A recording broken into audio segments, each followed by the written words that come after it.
questions. Oral questions. Questions. Honorable Leader of the Opposition. Drop some W's because Greg Fergus is missing. Le Comité pour la Sécurité. Mr. Speaker, the National Security and Intelligence Committee of Parliamentarians has indicated that members of this House purposely helped hostile foreign actors. Canadians have a right to know who and what the information was. The committee indicates there are members of this House that have knowingly worked for foreign hostile governments. Canadians have a right to know who and what is the information. Who are they? The Honourable Minister of Public Safety. Mr. Speaker, the Leader of the Opposition knows very well that no government, including the government of which he was a member, is going to discuss particularities of intelligence information publicly, so he knows better than that. But the good news, Mr. Speaker, is if he wanted to get the appropriate security clearance and be able to see the confidential report of the National Security and Intelligence Committee of Parliamentarians, he would be much more informed than he is now, and we would invite him to do so he wouldn't stand up and cast aspersions on the floor of the House of Commons without any information whatsoever. Look at the seals, eh? Like, they don't even have coordinated applause. It's embarrassing. The Honourable Leader of the Official Opposition. Mr. Speaker, we don't need secrets and confidentiality. That's what got us into this problem in the first place. Yeah. What we need are the facts so that Canadians can judge.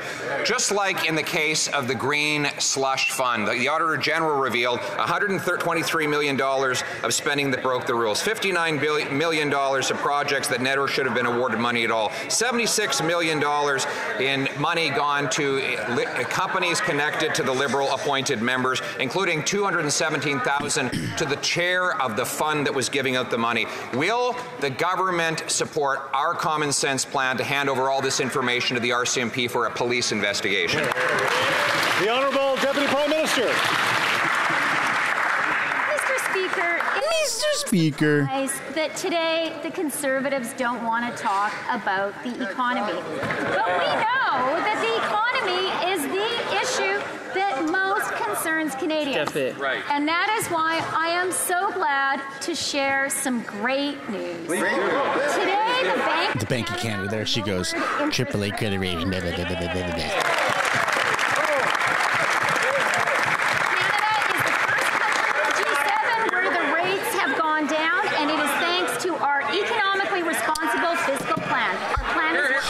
Oh my God! I knew she was gonna fucking talk about this. After 9 years of this Prime Minister, with the support of the Bloc Québécois, Montreal is in a state of chaos, crime, drugs, and disorder. Children need police escorts to go to preschool. So will this government accept the Conservative demand to refuse the exemption to the criminal code in order to prevent supervised injection sites from opening next to preschools and schools? The Honourable Deputy Prime Minister. Mr. Speaker. Who cares about that? Once again, it's not surprising. We lowered interest rates. The Conservative leader does not want to discuss the economy.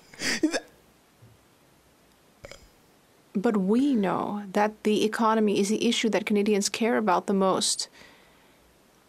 No way.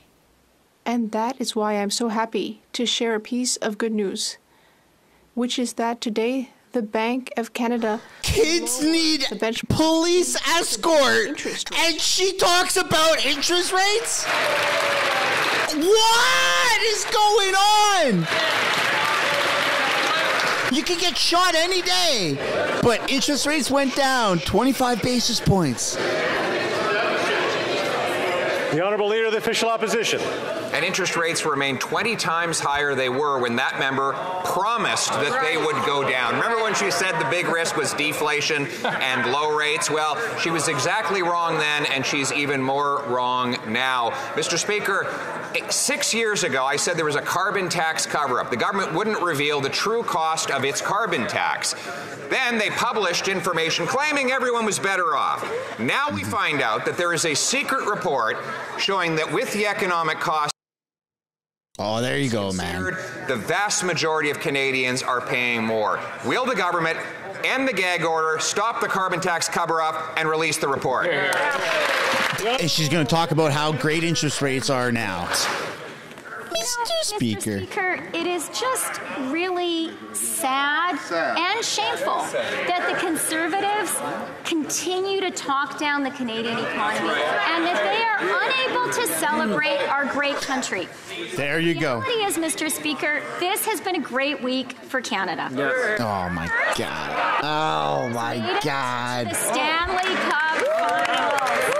There is no amount of alcohol that can erase her screeching voice from my head. Canada's on a roll, Mr. Speaker. Our plan is working. Good job, Freeland. You helped the Oilers get to the Stanley Cup Finals, I'm sure. Speaker, the government has put the parliamentary budget officer under a gag order. In fact, I have a copy of the gag order right here, and it says, this is a letter from the environment minister to the parliamentary budget officer.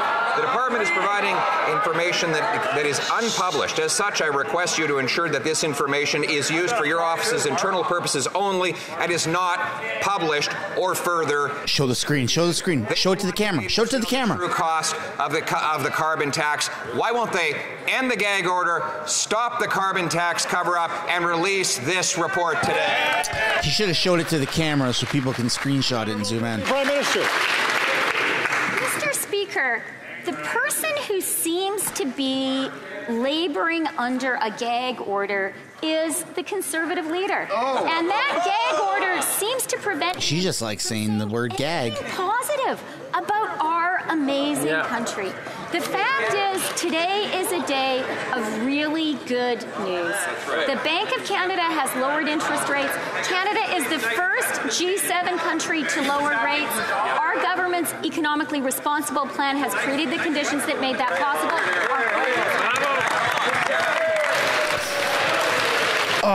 We all knew it was coming.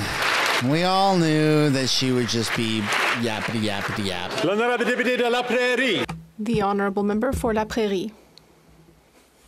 Stay tuned, everybody. Don't leave because it's Quebec. The Honourable Member. They're gonna double back. Mr. Speaker, foreign interference is spreading its tendrils right into this House. The National Security and Intelligence Committee of Parliamentarians has confirmed that MPs have been working under foreign influence right at the heart of our democracy. The committee has to keep things secret, but political parties don't, and they certainly need to take action. Please, spare us the list of what the government has already done against interference because we know it hasn't worked. What will the government do now?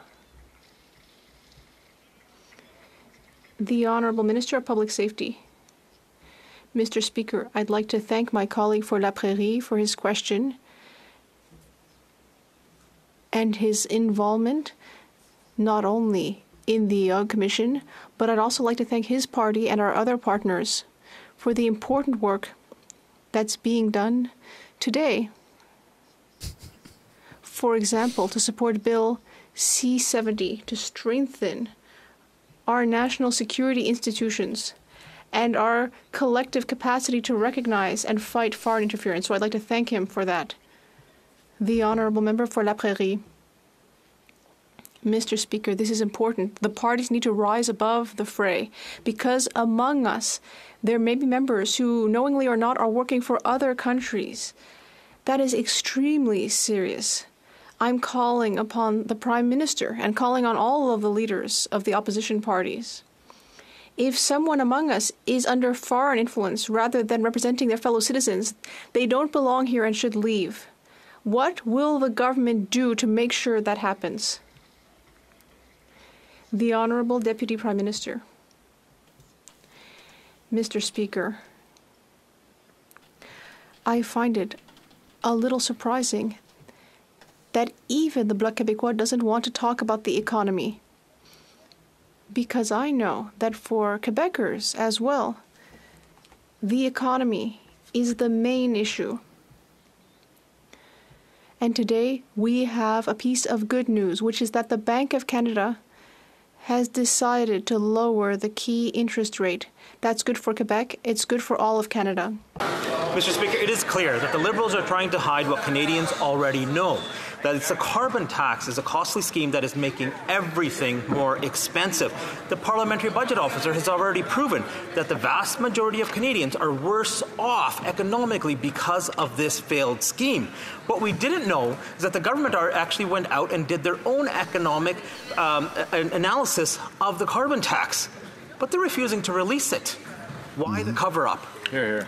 Why? The Honourable Government House Leader. Mr. Speaker, the member opposite should be careful what he asks for, but I will reiterate for the benefit of this House that 8 out of 10 Canadians are better off today than they were before because not true. The price on pollution. And nope. It's a bonus on this World Environment Day, Mr. Speaker. The environment and climate change, we make our contributions to achieving our targets, and we can do Canada's part, as I know all Canadians want to do, in combating climate change. Bravo. The Honourable Member for more taxes will fix the weather. All we're asking for is that report to be released so Canadians can see the results, because it's Canadians who are the ones that are paying for this expensive, failed Liberal scheme. So when the government goes through the trouble of putting together a report and doing the analysis, but keeps that report a secret and doesn't even allow the Parliamentary Budget Officer to talk about it, you have to wonder, how bad is it, Mr. Speaker? When will they end the cover-up and release that report? The Honourable Parliamentary Secretary to the Minister of Environment and Climate Change. Thank you very much, Mr. Speaker. And unfortunately for the Conservatives, that's just not what the PBO has said. The Parliamentary Budget Officer issued a report about a month and a half ago saying that he accidentally overestimated the economic impact of the carbon price on Canadians, Mr. Speaker. I would like to re-emphasize for Canadians that 8 out of 10 Canadians get more money back through the Canada carbon rebate than they pay in the price on pollution, Mr. Speaker. And as a reminder, the next payment of the Canada carbon rebate will go out on July 15th in the summer. Thank you very much, Mr. Speaker. The Honourable Member for Dauphin, Swan River, Neepawa. Mr. Speaker, the Liberals are hiding the truth from Canadians. The Environment Minister is refusing to release a secret government report that proves the carbon tax is costing Canadians more than they get back. In fact, the Liberals have placed a gag order on their own budget watchdog, blocking him from speaking about this damning report. Canadians already know the carbon tax is a complete scam. So when will this Liberal minister release his secret report and end his carbon tax cover-up?